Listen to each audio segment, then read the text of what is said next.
Sundabrautaverkefnið eitt og sér já. borleggjandi verkefni fyrir slíkt. Það líka á Suðvesturhorninu. Já. Við erum að tala göng, til dæmis á Austfjörðum, Fjarðarheiðargöngin. Sundabrautaverkefni bara svo þungt í fjármál. Það líka þungt þarna, menn að horfa þarna og vera að rífast einhver göng á Austurlandi.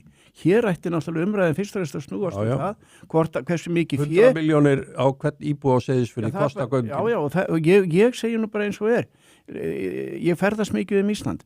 Það eru Austfirðir státa þarna mörgum fallegum göngum, bæði við Fáskrúðsfjörð eða ekki mörgum þarna og líka við sem sagt Norðfjarðargöngin sem eru stórglæsileg en auðvitað þurfum við líka núna að fara að ræða það hvernig ætlum við að hafa samgöngur á höfuðborgarsvæðinu.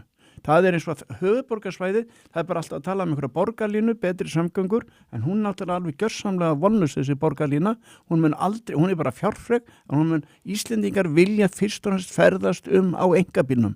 Einkabílinn úlpa Íslendingsins, sagði Ólafur Egilsson, leikritahöfundur, úlpa Íslendingsins, og þú eru bara að hafa það þannig að við viljum vera á bíl, það ekki náttúrulega 4% á höfuðborgarsvæðinu sem taka strætó, og það helst á gamla og þeir sem taka strætó það kannski ef þeir eru að fara á happy hour á daginn.